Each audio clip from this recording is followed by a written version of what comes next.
business plans and all sounded like, oh my gosh, I don't even know about that. I want to know about that, but I know deep inside I can make it work. Yeah, it's almost like going through this haze process of, do you really want to do this? Yeah, it's like the universe is telling you. I think that's the thing about it. You can't say I'm going to open a business because I want to make this money. Oh, this field makes this money. I'm going to do it. You can't walk into something like that. You got to walk into it with 100% passion and drive to make it work. 4, 3, 2, 1. Hey everyone, welcome to the vlog. My name's Kevin White. This is Vibrant Vienna, and we're here today talking with David, Sean, and Gabi. Norton. Yeah. Gabi Norton. And we're here on Maple Avenue, and you guys have been here for about a year. It's a somewhat new location, and a new venture for you, David. And I took some notes here just about kind of your background, and I like informal man, so I'm just gonna read off the thing. Totally. So, you graduated with a degree in fine arts from George Mason University. You're also a student at George Mason, or is it James Madison? No, I go to Northern Virginia. Northern Virginia, got it, okay. Yeah. Sorry about that. You did training at the Graham Webb International Academy. Yes. And then worked at, you had to correct my pronunciation on this, Roche Salon in Georgetown. Did I get it? All right. And then worked at PR Partners. Yes. In downtown DC. On your homepage, right now you're shut down. Totally. Because of that. Yeah, we put up a new splash page just to inform people. Right. Because if people are looking for something, I mean, the whole state closed down, so we just put up a temporary splash page to block any kind of booking feature, just to give a quick rundown that we're closed and little stint like that. Right. Why cosmetology? What does styling mean to you guys? What's important about it? Why? Well, for you personally, I guess. For me personally, yeah. I don't know. It was like, when I was in college. Growing up, I always did followed towards art and music and design kind of work. And when I was in college, I was like, I don't really know what I want to follow, but I guess I jumped into graphic design, got that little inclination, did a bunch of sculpture classes, and I enjoyed the sculpture way more than graphic design. And hair's kind of like doing sculpture in a way, because you're working with your hands, molding. And, after I graduated, I worked a little while. I was like, I don't like this at all. Every day at work, I was like,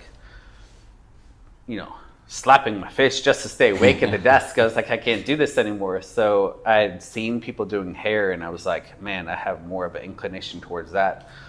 So I figured out what I needed to do, and just enrolled in hair school, quit my job, and started right up. And from that first day in school, at hair school, I was like, I want to be here, as opposed to the feeling like I have to be here, like with college, So it's completely different. It just clicked into place. And ever since that moment to this day, it doesn't feel like work to me. When you saw people doing it, had you ever cut somebody's hair before that? No. Wow. I remember even at the first day of hair school, I didn't even know what a roller was. And people are like, get these little pin curl clip. I'm like, what the hell is a pin curl clip?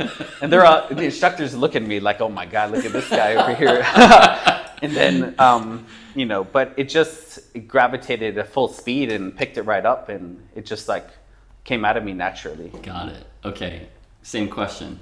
What was the point for you? So since I was a kid, I kind of had a natural thing for anything in the realm of cosmetology. So nails and makeup and hair and stuff like that.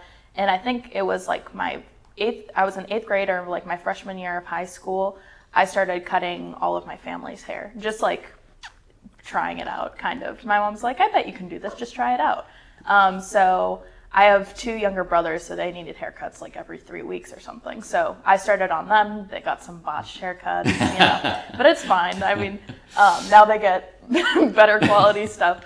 But I heard about this academy program that I could go into my junior year for cosmetology, and it would be a program where I could do dual enrollment with my academic courses. So like half the time I would be at cosmetology school and half the time I'd be at high school doing my academic stuff. So I enrolled in that my junior year and did it junior and senior year. And then I got my cosmetology license at the end of my senior year, like maybe a week or two after I graduated, I received my license. And then from there, I started working with David once I graduated and did all that type of stuff. But even before I was in cosmetology school, I worked in salons for like a year and a half, and then was working in salon, like from the age of 15, I was working in salons. So I've always kind of been immersed in the field of cosmetology. So you were in DC, and you shared a little bit about this with me already. Right. And you had kind of a client base, and when you decided to open up your own business, you had some clients. I might be messing this up.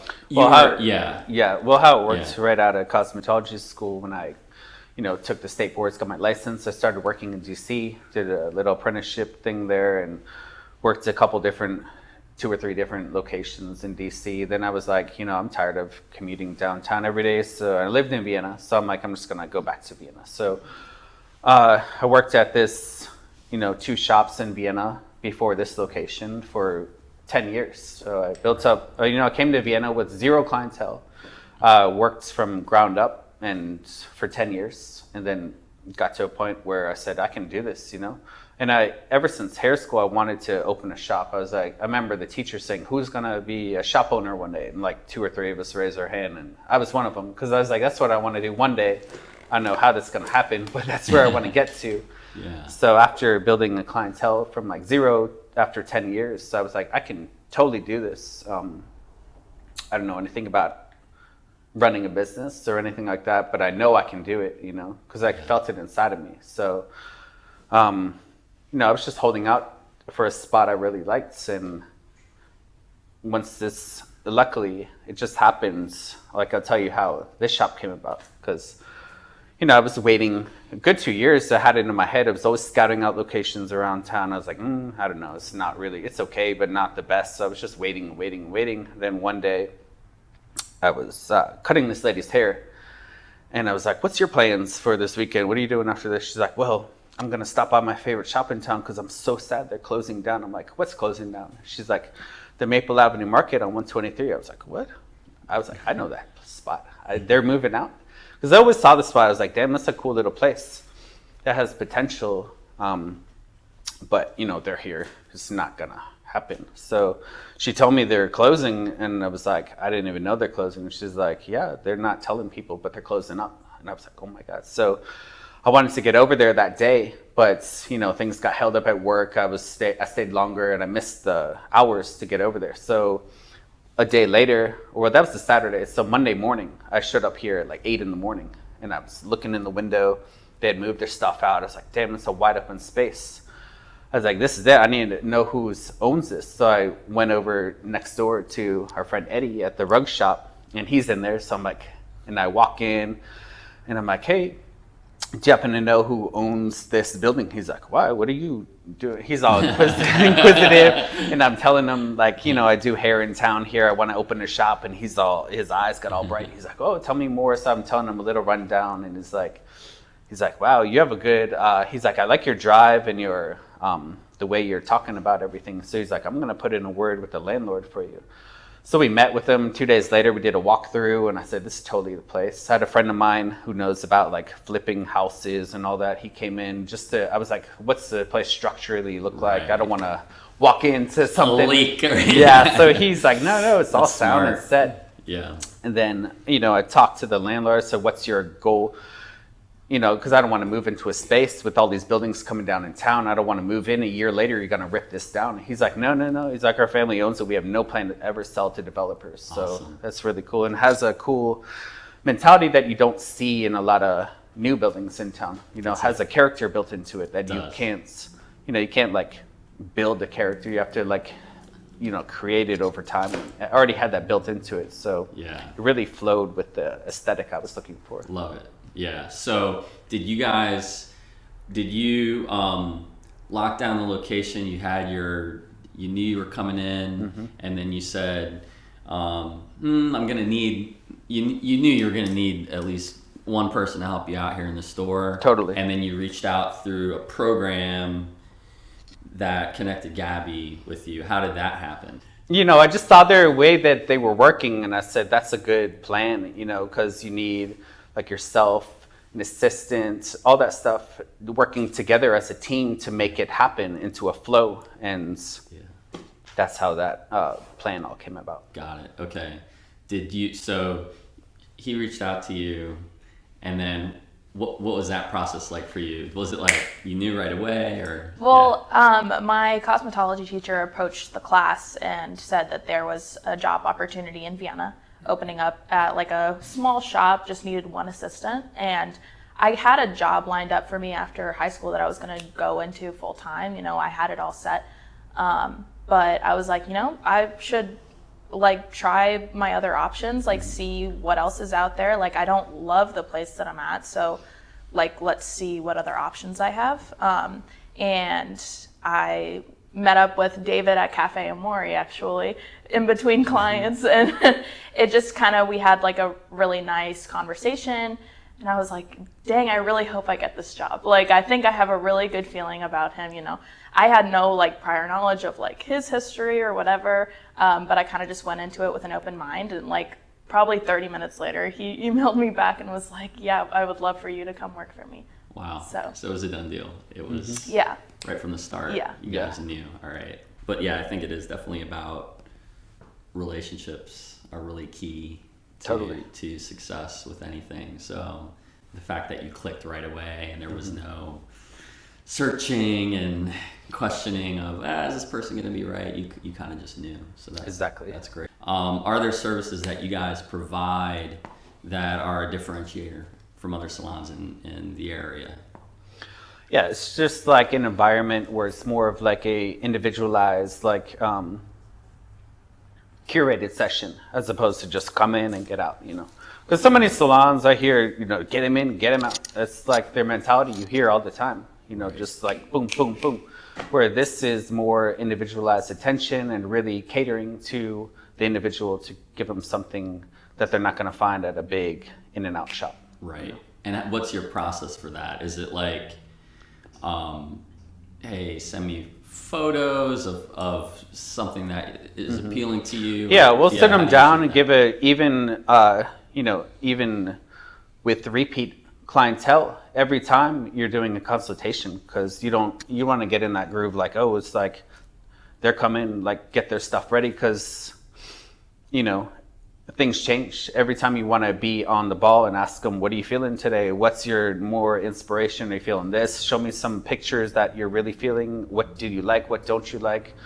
Do you like that last one? Do you want to go in a different direction? So I think every single time you got to treat it as a new session, Right. Got it. Okay. Do you allow them to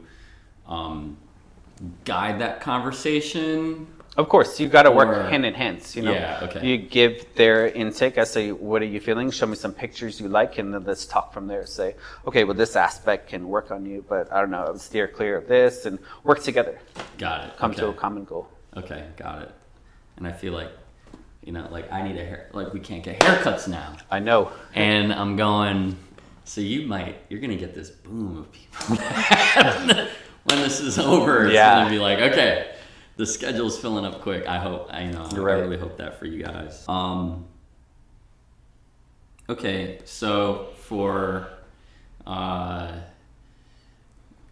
the trade craft of cosmetology, and you have a customer, you've just styled them, and they walk out of the store and they're feeling great and they look great, and then they wake up the next morning and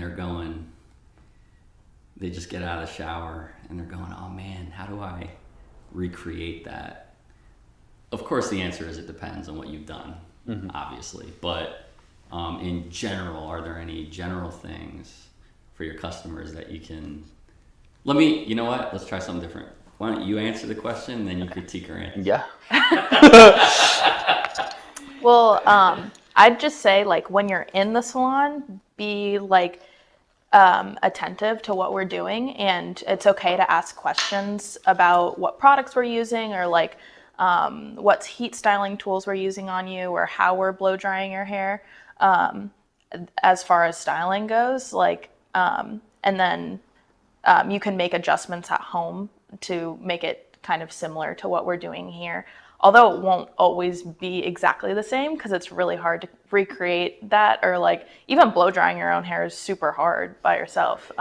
So I completely understand people's confusion with it. Okay, so even for a stylist, it's just the sheer fact of you've got it yourself, and it just having somebody else do it in and of itself is. So when I get home, I can say, all right, honey, grab the blow dryer. Not really, I wouldn't do that. But that is one aspect to it that makes it a little bit harder to recreate, is just that somebody else is doing it. Yeah, it's like, you're coming to the shop, like where the professional is doing it on people. So obviously it's going to look different. I mean, people at home can recreate it to a certain degree. Some people will get it spot on, others like here and there. It's not going to be the exact same as like the professional setting doing it. I mean, they can get it almost there, or even right there. I mean, they can watch. It's just about practice, just like watching a musician play on stage. They're going to whip out the solo and you can go home, but you're not going to do it that moment. You have to work on it to really get there and all, Right. And you can watch videos on YouTube. You can watch anything on YouTube and kind of pick up to enhance your skills and just pay attention. The work, the right tools, the right products, and you can do it, but it's all a matter of how much effort they're willing to put in at home, because it's not like you just click your fingers, it's going to happen. Right. I mean, we spend years developing that, and they can get there too, but it's a matter of like that reciprocation. They have to put in effort too at home. There's a time aspect. Yeah. Okay, totally. So that's a perfect segue, because my thought about that is okay, so we're going through this time right now that's leaving a lot of question marks for people about how they run their business and how to think about a plan B or a plan C of how they're delivering their product, right?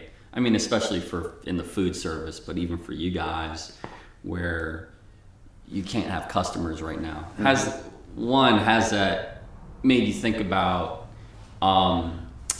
potential other income streams? Has it made you think about it, or is the answer just wait until this subsides and it's just back to business? Where's your head right now with it? Just a degree of uncertainty, because nobody knows when it's going to end, right? Right. Yeah, so I don't know. It's weird for everybody, you know? Every business to a certain degree is in that boat. Yeah. So, you always got to think of different little creative aspects or whatnot. I was just thinking of like some kind of like t-shirts or something to put out there. And, Right.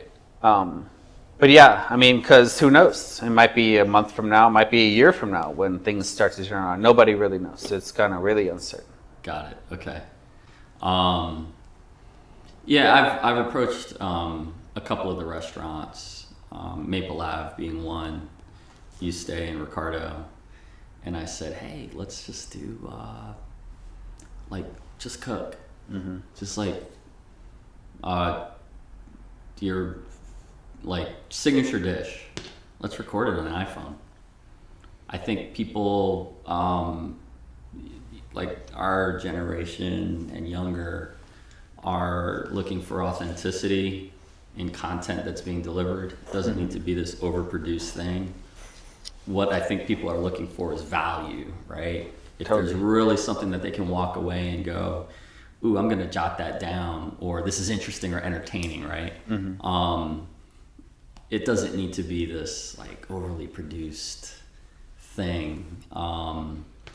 But finding that and building that takes a lot of time. Of course. Because then it's what you don't really know what's going to click with them as you're putting out a T-shirt that says "Sundown, Rise Up," or is it a coffee mug, or is it a picture of you two on a whatever, a tchotchke or something. Like you never know, Yeah, right? Exactly. But I think it's definitely given at least an opportunity, silver linings, right? An opportunity to go, what happens if this happens again in 5 years? Exactly. Right. If we've thought about a plan B and we've done something that starts to get traction, even if this all goes away, if it ever happens again, you kind of have that in the back of your mind, right? Like, of course, I know what might work. At least that's how I'm kind of looking at it. Cool, man. So let's talk about Vienna. You're from Vienna. Where are you from, Gabi? I grew up in McLean, but I was in Vienna a lot for, I played travel softball all throughout my life. So I played for the Vienna Stars and was always in Vienna, during my childhood. But I grew up in McLean. Got it, okay. And you're from Vienna, right? Yes. David? Okay, born and raised. What was your... Yeah, so I've lived in Vienna my whole life. Well, I moved here we moved here when I was 1. So basically my whole life, In the restaurant, are you good? Okay, like in the food industry, they call it staging, which I learned from the executive chef at... What is staging? So staging is apprenticeship. Okay. But it's... Why do they call it staging? I don't know. It's European, and it comes out, it's like old school. It's like, think like, like the Gordon Ramsay thing, where they just like berate you and they haze you basically into like, do you really love this? I know. I'm gonna make you wish you didn't. That's what and if you're still there, Totally. then you're in, right? Yeah. So yeah, you love it because I whipped you to death and you're still here. Totally. But they still do that without the abuse. Okay. And it's basically free work. It's an internship that you do, and you basically shadow. And he was explaining to me that sometimes it's sit in the corner and keep your mouth shut and just watch, right? And then other times it's you're interacting, Sure. right? So I don't think it's that, but I guess because you said something that keyed that question, which was you have your own clients. Like if I went into work today and said, oh yeah, I have my own clients, I might get fired.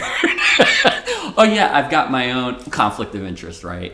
Well, like, cause it's government. So there's all that stuff to worry about. But that seems like natural in your world. Like you had clients where you were and they came with you.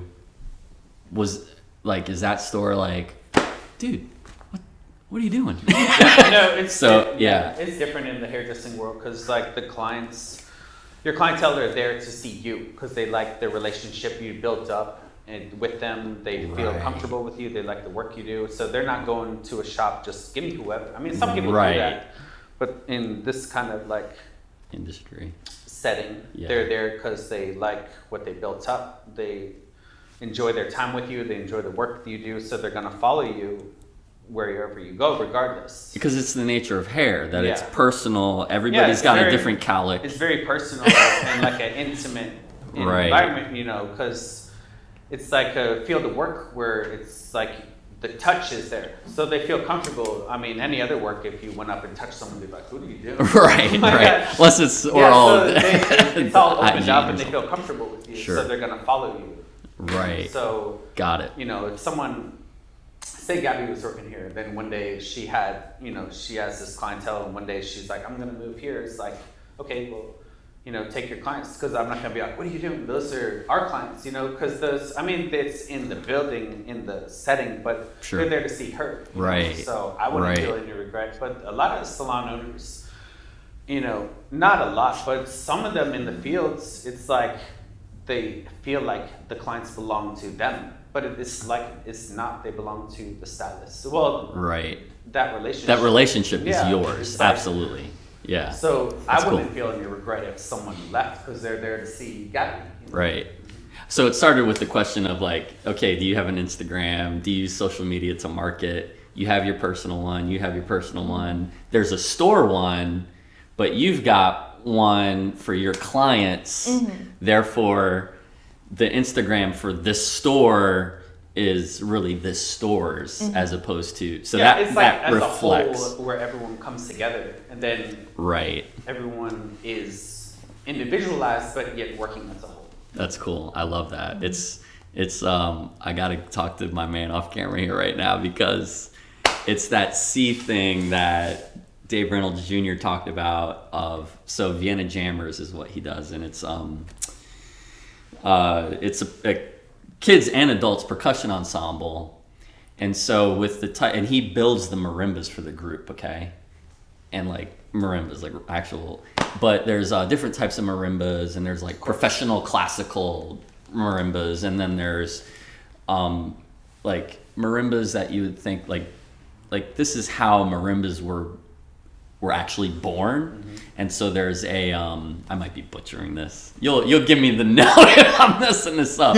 But like when they were first invented, right, way back when, they weren't like this perfectly artistic thing. It was just about community and getting people in a circle and playing. So the tuning wasn't always perfect. So the metaphor he used, the illustration he used was like, well, it's like each marimba is going to be tuned a little percentage-wise a little bit differently. Like you've got this, and I'm like making this way longer. It shows you how articulate he is, because he explained this in about 20 seconds, and I was like, I love that. But it's like, here's a C, and here's a C, and here's a C, and here's a C, and here's a C, and they're all a little bit different. But when they're playing together, it's collectively they're making this sound. And that's kind of a similar thing that's going on here is people are walking into this store, which is a collective unit. And as you grow and get more stylists in, you collectively have a brand or a look that will be yours, but you're not necessarily dictating. Sure, and just like the is. marimbas, you're gonna hit that same note, but say the mallets are the different stylists. Right. You know, a soft mallet versus a hard mallet, you're gonna hit that same note, but it's gonna sound different based on the mallet you use. Right. So it's like individual flair for each person, Right. just like the mallets are. Right. Yeah. So that being said, in the stylist sense, when in thinking about adding people to your team, is there a fit for this store in terms of, we're looking for somebody who's gonna think this way about it and produce this type of a style, or is it can Aunt Sally, who only does Beehive, I mean, that's a loaded question. Obviously the answer is no, but Totally. On the flip side, is there, do you feel like you have a wide spectrum of people that you're looking for? When I set up the shop, I guess that's really good for now, because if I set it up with a team of like 12 stylists in here, and then this virus happens and they were all out of business, I'd be like, oh my God, what am I gonna do right now?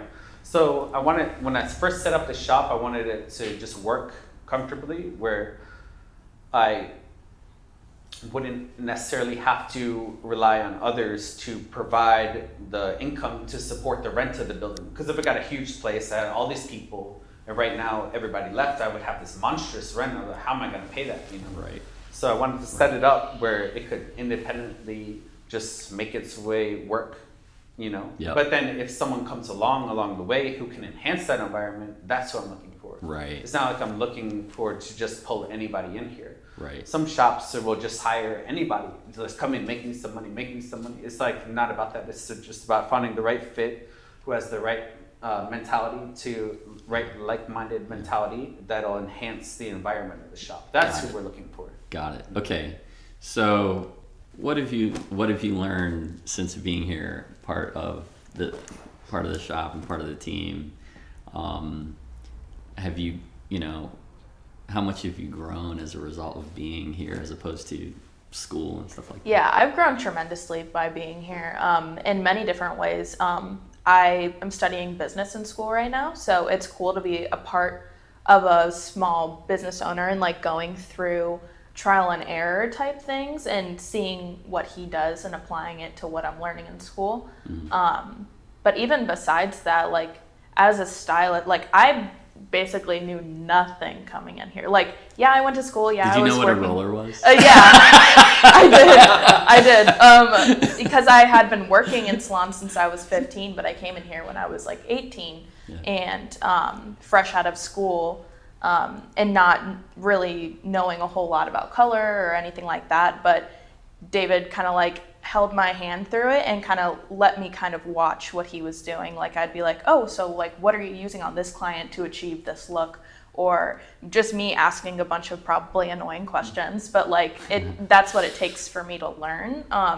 So I've learned a whole lot by being here and shadowing him and asking a lot of questions. And it's nice to be able to also bring in my own clients and not necessarily for like me charging, like I don't charge clients right now because it's kind of just like a learning experience for me. And like I don't have enough to be able to charge people and like make that make sense, but I kind of bring them in, say like, hey, what look do you want to achieve today? And sometimes I'll get his opinion on it because I don't know what I'm doing, and it's kind of like you kind of throw yourself into it and see what happens. That's just kind of with any other artistic form. Like no artist like knew exactly what they were doing when they picked up the paintbrush, you know. But it's just kind of what you're feeling and like seeing what works and what doesn't, and it's a learning experience. So what is the key ingredient that as you both are building your client base, this is a twofold question. On the skill side, is there a key ingredient that helps you to build that? And if so, what is that? And then on the soft skill side, same question. What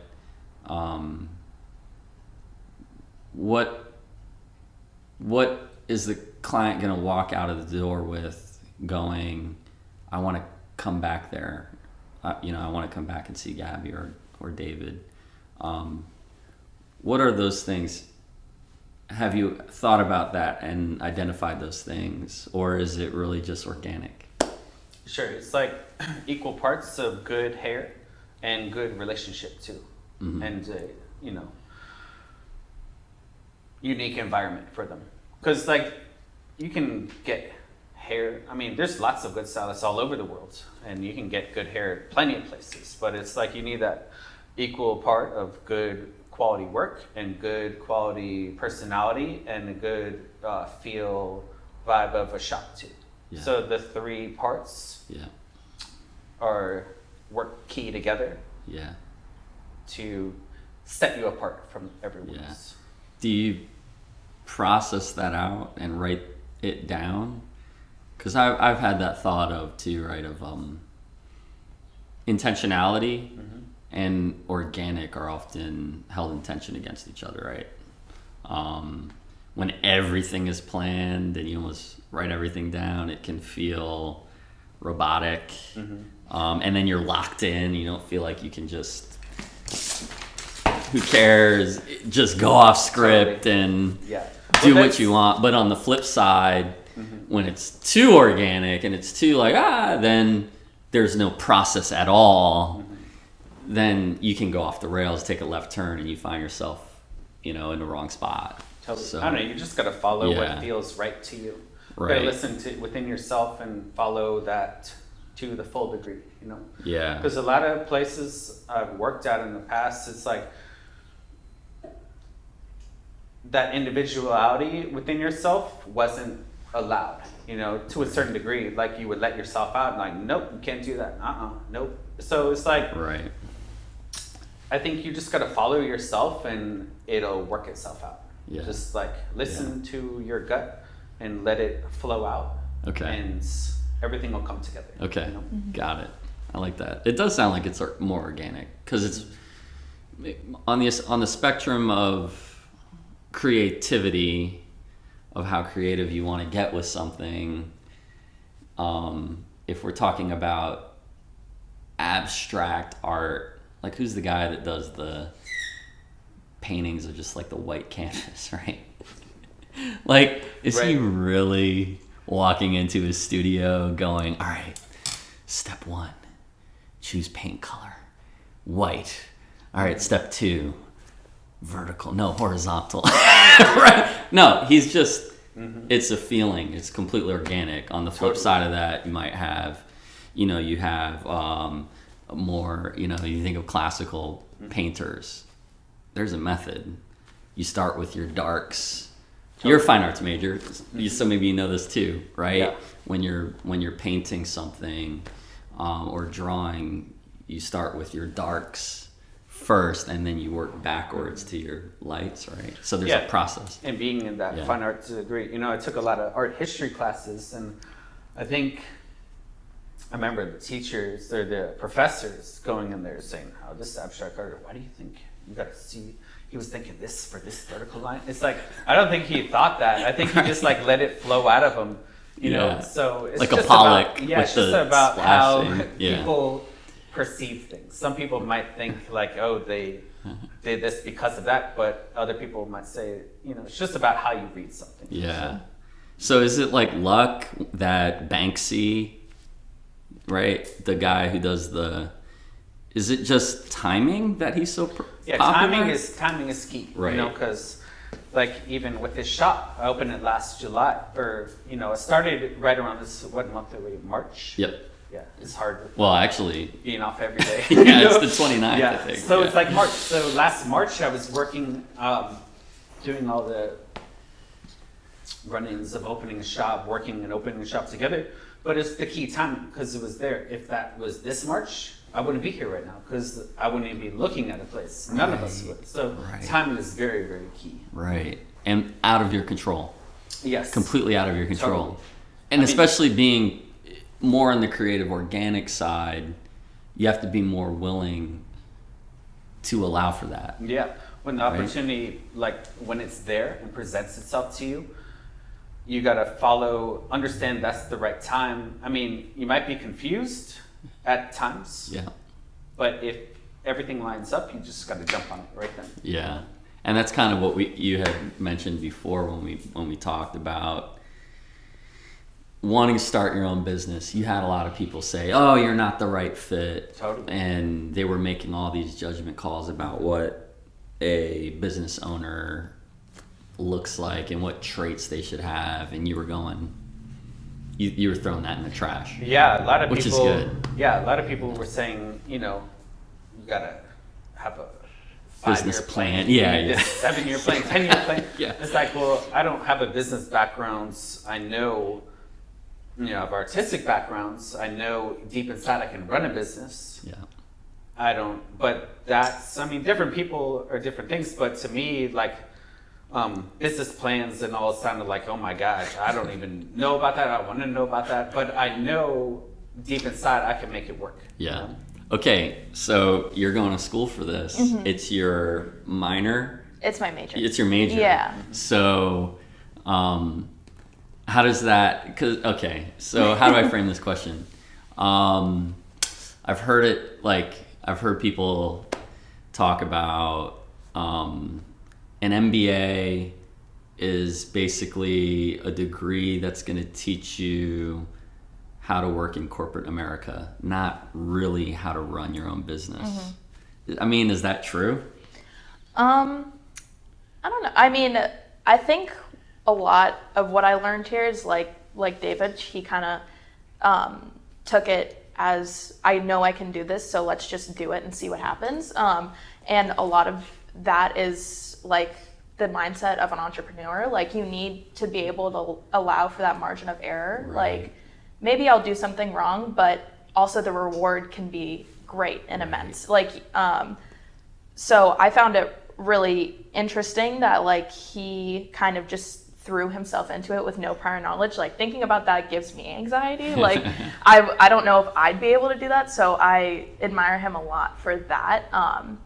And he didn't allow like technical stuff to get the best of him, because it's a lot of paperwork, it's like a lot of legality stuff that you have to figure out, like fire extinguishers Right. and like stupid stuff you don't really think about, or like wanting to put a patio in the back, like he needed to approve that with like the county and stuff like that, like Right. It's a lot of technical, and people can like find that overwhelming and give up at that point. But I think that you don't necessarily need to know every step of the process to be able to achieve something great. I mean, and just like he approaches hair, he approached his business in the same way. Like, I'm just gonna, this feels right, I'm gonna do this, and like, you know, the risk might be great, but the reward can be even greater. Yeah. So is it, if you love the thing itself that you're gonna end up doing and are doing, like, you're gonna make it happen. all that other stuff is just noise, just get through it, because you know you're gonna get back to what you love. Definitely. And if you love it enough, you will go through hell and high water Yeah. to get to this point. Definitely. Is Of kind of the course, answer. totally. And that's kind of what the staging thing, the hazing, not that it's purposeful, but it's almost like going through this haze process of, do you really want to do this? Yeah, It's I like the think that's- universe is telling I think you. that's the right? thing about it. You can't say I'm going to open a business because I want to make this money. Oh, this field makes this money. I'm going to do it. You can't walk into something like Right. that. You got to walk into it with 100% passion and drive Yeah. to make it work. Right. You know, you got to think on the other ends and not think about the money. You got to think Right. about, this is what I really want to do, and Yeah. then it'll make itself work. I really like the ambiance of the store. It's really cool. Thank you. And you mentioned that your daughter helped you with that. Yeah, my daughter, she's really artistic too, even better into, you know, than I am a lot of things. It comes natural to her. So, you know, I brought her along to help design the shop too. I'd ask her, you know, what looks better, this one, that one. She'd be like, oh, you got to bring this in here. So we worked together. And just Who made it decided what to it do is. the Stranger Things Lego? Oh, I brought that. Now I'm Yeah. forcing you to take a photograph of it. Totally. Was that your decision? You were Yeah. like, did you see it in the store and you were like, oh, that's going to my store? Totally. I just thought it was a cool display piece. It Yeah. is.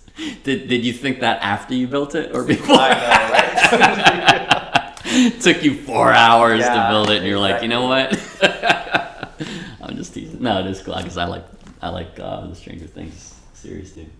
Cool, man. It's really just fun to sit in here, and it's a homey place. Yeah, I just It really feels yeah. comfortable. When it was design process of the place, I just wanted it to be unique and not like I'm at this salon, because so many places just feel the same. You walk into, it's like, oh, this place again, you know. Okay, Yeah. I feel this. You know, I just wanted to be a complete, unique environment. When someone walks in, you hear that all the time. People just come in. A lot of people just even come in just to see this space. You know, they'll say, Yeah. "Oh my God," you know. Yeah. So in 10 years, if you've got a line out the door, and you're like, okay, let's put one in Fairfax City, what are you gonna do? Yeah. You know, I think, you know, if you get to a point of expansion, I would make the other location work for that space. Yeah. You know, be a different, same, you know, you could say, oh, this, you know, they did it, Sure. you know, it's Sundown and Rise Up, but it's Yeah. like, it's Yeah. a unique spot for itself, you know, Right. because you can't just like drop this into another location. You got to find a space and then create it, design it uniquely to match, to mimic the feel of that space. Sure. So If there branding were- matters, is yeah, what you're if there saying. were a second Yeah. location or third location, it would feel unique to that location. Sure. Like looping it back into the hair thing, right? Yeah. Like if somebody has a specific hairstyle that they come in and they're pretty much that's their style, Yeah. and then maybe they want to switch it up, you're not going to take like a hard left and do something way out of the box. You're going to make it part of their look. Same thing with the store, right? Yeah. It's like you want still to be able to identify. Yeah, it's like What say it you is. have a car, Yeah. different model years. You can say, okay, well, it's that, but it has their own twist to it. Yep. Like everything has their own individual flair to it. Yeah. Cool, man. All right. Well, thanks again. Thanks for Yeah, your thank you. time, and stay healthy. Yes.